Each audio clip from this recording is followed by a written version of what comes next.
Au menu de ce soir, le porte-parole du gouvernement était face à la presse ce vendredi. Au cours d'une conférence de presse, Wilfried Léandre-Ngbédi s'est prononcé sur différents sujets qui font l'actualité politique au Bénin. Détail dans ce journal.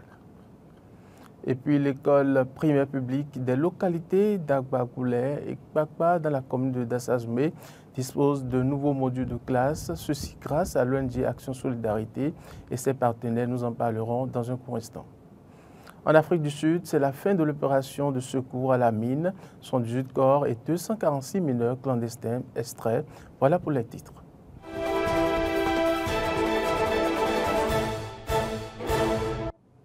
Mesdames et messieurs, bonsoir et merci de nous préférer. Le porte-parole du gouvernement était face à la presse ce vendredi au cours d'une conférence de presse. Wilfried Léandre-Ngbédi s'est prononcé sur différents sujets qui font l'actualité politique au Bénin.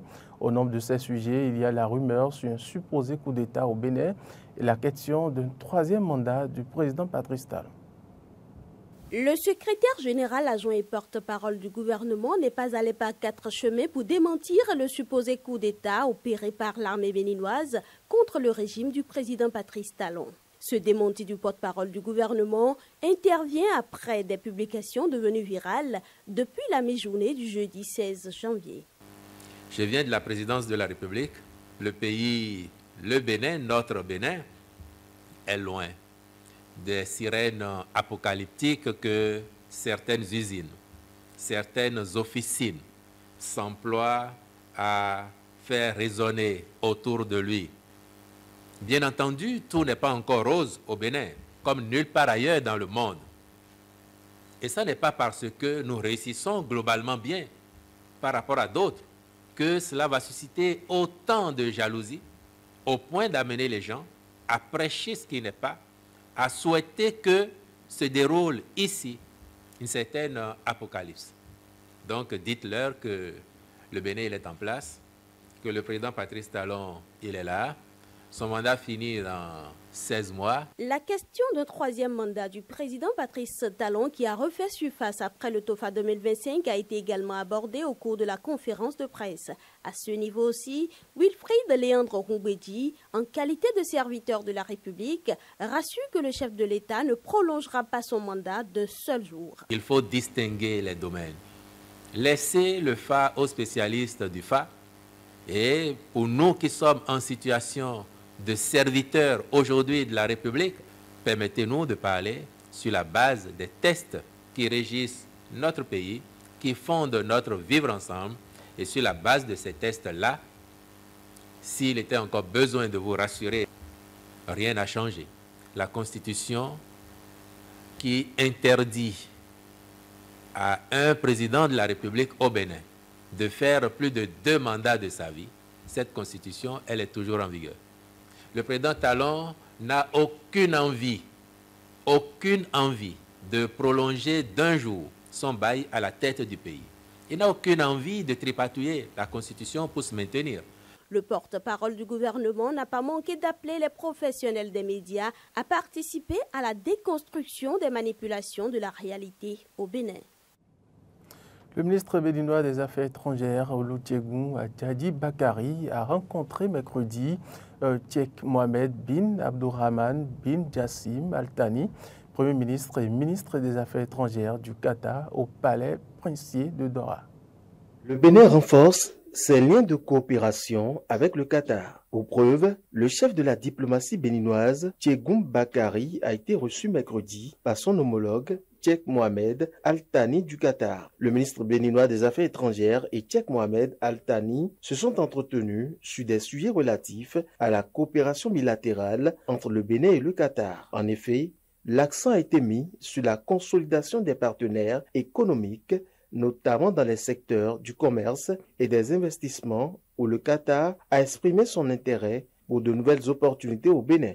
Ensuite, le développement des échanges culturels et éducatifs a également été au cœur des discussions des deux ministres avec des initiatives pour favoriser la mobilité des étudiants et la coopération dans les domaines artistiques.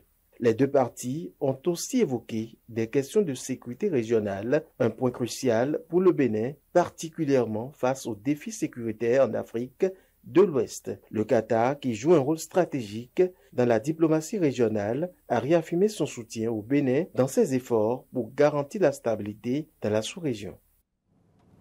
Séance plénière ce jeudi à l'hémicycle à Porto Novo. Les députés ont examiné et adopté à l'unanimité la loi portant organisation de l'exercice en clientèle privée des professions médicales et paramédicales de santé humaine en République du Bénin. 48 articles répartis en 11 chapitres composent ce texte de la presse spatiale à Boliago. À l'ouverture de la plénière du jeudi 16 janvier 2025, le président de l'institution parlementaire, Louis Béonou-Vlavonou, et la représentation nationale ont compati à la douleur des familles des soldats tombés, les armes en main, suite à l'attaque terroriste à Banikwara le 8 janvier dernier. C'est avec une profonde émotion et une grande douleur que nous évoquons aujourd'hui l'attaque tragique survenue le 8 janvier 2025 au point triple de la commune de Banikwara. Ce drame qui a coûté la vie à plusieurs de nos vaillants hommes en uniforme constitue une épreuve inédite pour notre nation et rappelle les défis colossaux que nous devons relever face à la menace terroriste. Cette attaque ne brisera nullement notre détermination collective à préserver la paix et la sécurité dans notre pays. Elle ne fait que renforcer notre engagement à soutenir avec tous les moyens nécessaires nos forces de défense et de sécurité. Chers collègues, ceci étant, je voudrais très humblement, en mémoire de nos héros qui ont perdu la vie sur le champ d'honneur, qu'au moment où nous devons aborder cette question, que nous levions pour observer une minute de silence à l'intention de nos martyrs. Le dossier examiné et adopté au cours de cette journée est relatif à la loi portant organisation de l'exercice en clientèle privée des professions médicales et paramédicales de santé humaine en République du Bénin. Après examen, chapitre par chapitre, ce projet de loi qui comporte 98 articles répartis en 11 chapitres a été adopté à l'unanimité des députés présents et représentés. À cet effet, le président de séance a délibéré, Louis Béonou-Vlavonou. La loi numéro 2025-01 portant organisation de l'exercice en clientèle privée des professions médicales et paramédicales de santé humaine en République du Bénin à l'unanimité des députés présents et représentés. Prince Martial Agoliabo depuis Porto Novo pour Eden TV. Œuvre utile à présent, l'école primaire publique des localités d'Agbagoulé et Kpakpa de la commune de Dassazoume dispose depuis ce jeudi de nouveaux modules de classe pour sa section maternelle. La construction est l'œuvre de l'ONG Action de Solidarité et ses partenaires. La liesse populaire était à son comble ce jeudi à l'école primaire publique Kpakpa à Agbagoulé, située dans l'arrondissement d'Iléman, dans la commune de Dassa.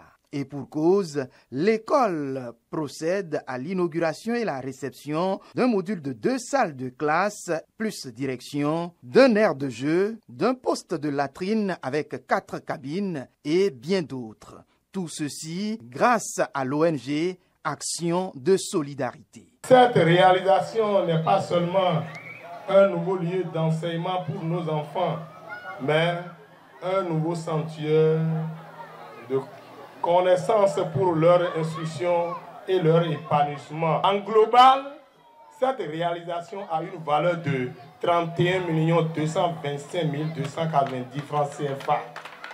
Un tel investissement a suscité les remerciements des premiers bénéficiaires jusqu'aux responsables éducatifs.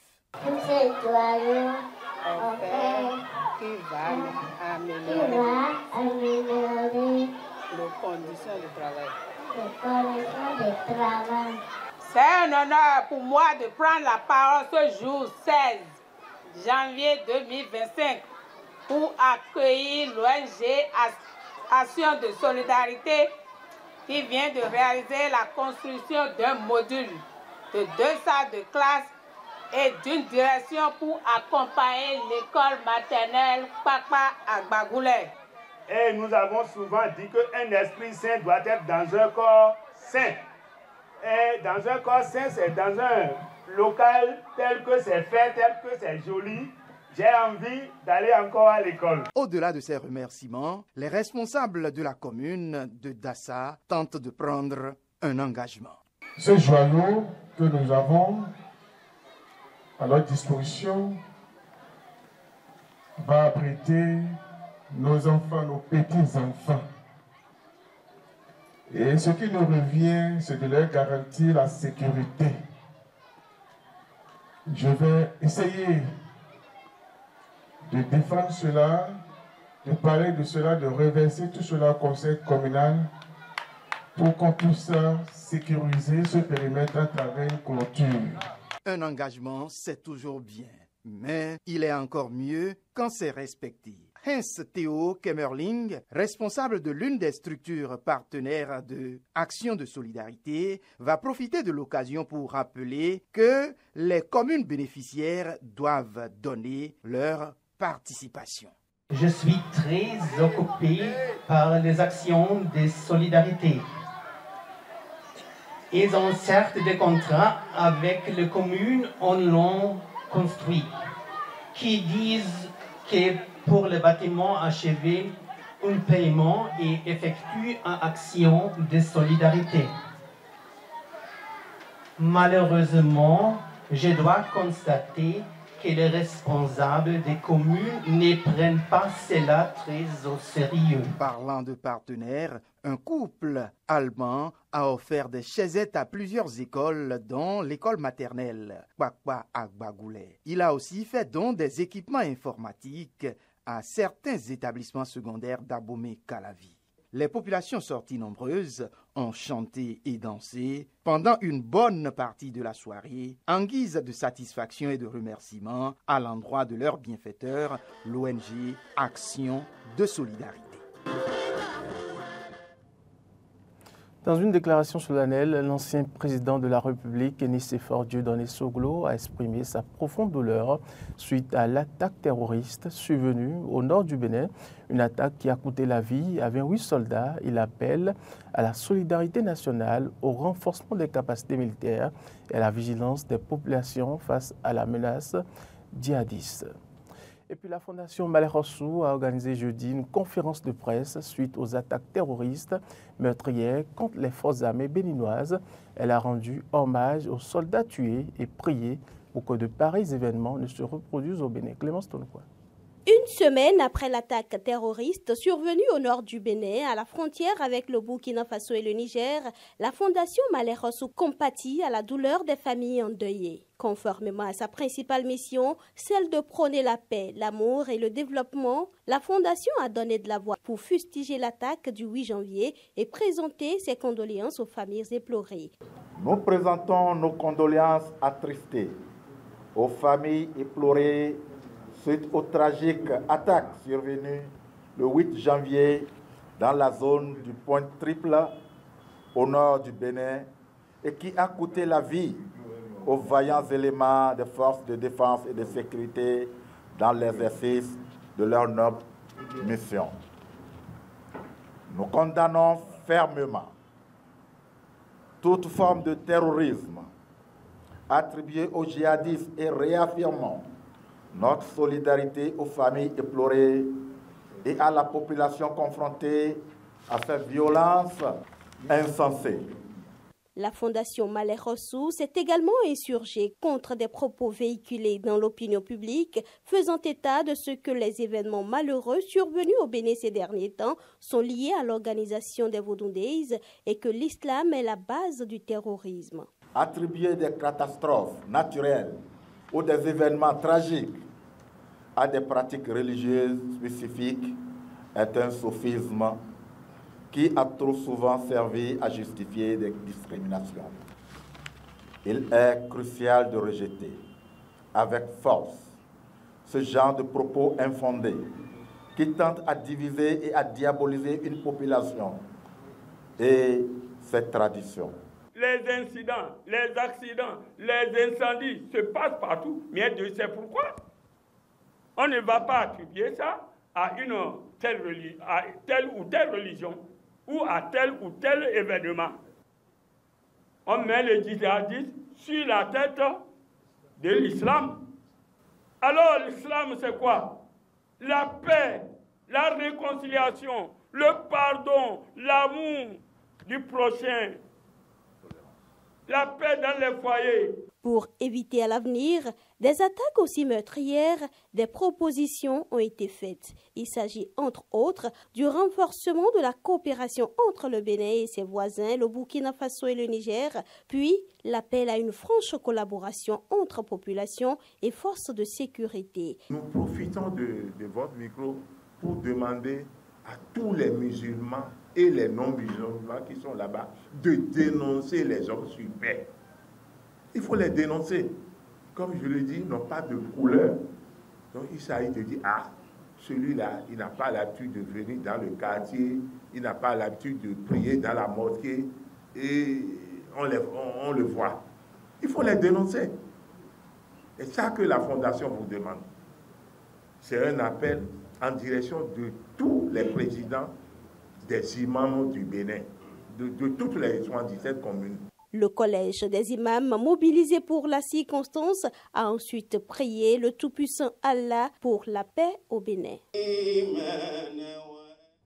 Hors de nos frontières, nous sommes en Afrique du Sud. La mine inégalement exploitée est désormais fermée, mais le sort des mineurs clandestins est loin d'être réglé. Ils réclament une régularisation de leur situation. Les autorités semblent en tout cas déterminées à mettre fin aux activités de ces mines illégales. Le point avec nos confrères de France 24. Une ultime vérification avant de sonner le glas des opérations de sauvetage. Équipée de micros et de caméras, la dernière nacelle est descendue dans le puits numéro 11 de la mine de Stilfontein avant de remonter sans personne à bord. Nous sommes descendus, nous avons arrêté la cage et nous avons scanné avec les caméras. Nous n'avons vu aucune personne rester derrière et nous n'avons entendu aucune voix. Plus de 240 mineurs clandestins remontés en 3 jours, ainsi que près de 80 cadavres. Un lourd bilan pour la vaste opération coup de poing orchestrée par la police sud-africaine. En tout, près de 2000 Zamazama, surnom donné aux orpailleurs clandestins, ont été appréhendés depuis le mois d'août. Mais la décision des autorités de leur couper les vivres pour les forcer à sortir s'est révélée meurtrière et a mis en lumière les sinistres conditions de vie de ces communautés clandestines. Souvent issus de pays voisins comme le Mozambique ou le Zimbabwe, les Zamazama investissent les mines abandonnées pour y chercher de l'or et restent parfois sous terre pendant des mois. Dépeints comme des criminels par les autorités sud-africaines, ces mineurs clandestins disent simplement vouloir gagner leur vie. Certains demandent aujourd'hui au gouvernement de régulariser leur situation. Ils devraient trouver un moyen pour nous permettre de travailler ici légalement. Je ne veux pas être un criminel. Je ne veux pas devoir voler pour survivre. Malgré la controverse suscitée par l'opération de Stilfontein, les autorités sud-africaines ne semblent pour l'instant pas disposées à changer leur fusil d'épaule et disent vouloir poursuivre les opérations contre l'orpaillage clandestin dans la région. Et puis c'est la fin de ce journal. Merci de nous avoir suivis et très bonne suite des programmes sur EDN Télévision. Le bonheur d'être à vous.